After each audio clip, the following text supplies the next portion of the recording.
Cette chronique est une présentation de La Route et l'Encre. Bonjour, je me présente, je m'appelle Marie-Claude, je suis propriétaire et dévouée libraire à la librairie La Route et l'Encre. Alors, la semaine de relâche s'en vient, on va avoir une belle semaine à passer avec nos enfants en famille, j'espère que vous prendrez le temps. Puis, ça serait une belle occasion pour essayer des jeux de société, parce qu'ici, c'est un service qu'on offre, des jeux de société qu'on loue à la semaine. Alors, je voulais vous présenter deux jeux de société qui ont été des coups de cœur pour moi, des nouvelles acquisitions.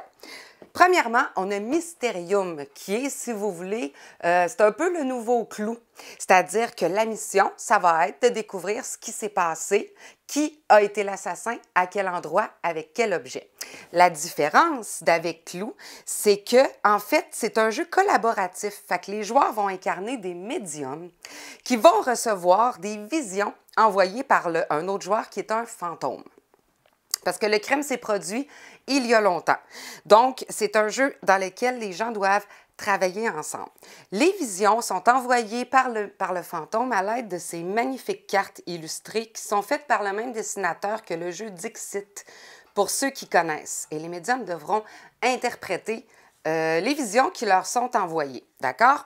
Alors, ce jeu-là, il a gagné le meilleur jeu familial de tous les jeux, en fait, à Cannes en 2016, parce que les mécanismes sont super intéressants.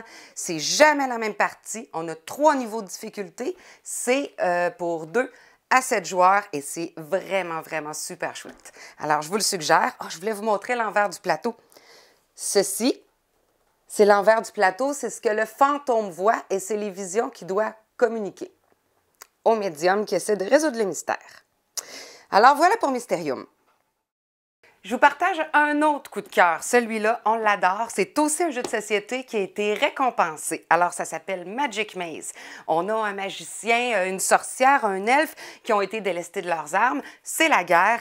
Ils doivent se précipiter dans un centre d'achat, prendre les armes et en sortir avant que le sablier ne soit écoulé. L'intérêt de ce jeu-là, c'est que c'est pas chaque joueur qui contrôle un pion. Tous les joueurs contrôlent tous les pions, mais en ne pouvant poser qu'une action à la fois. Alors, un seul joueur peut prendre les escalators, par exemple. Un seul joueur peut utiliser les vortex, par exemple. Alors, on doit jouer ensemble et idéalement sans se parler. Ça fait que c'est des parties de 15 minutes. Là-dedans, on a, dans le cahier, vous allez voir, il y a peut-être 14 scénarios qui sont proposés.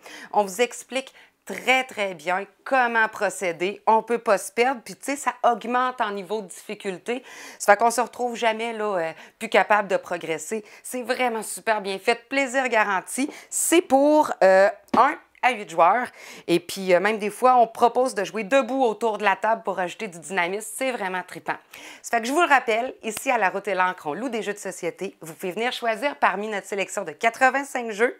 C'est des locations hebdomadaires. Puis, on prend le temps de vous les montrer. Venez avec vos familles, avec vos grands-parents. On va s'asseoir. On prend le temps d'enseigner les jeux. Fait que quand vous quittez, vous êtes sûr et certain d'avoir un jeu à votre goût.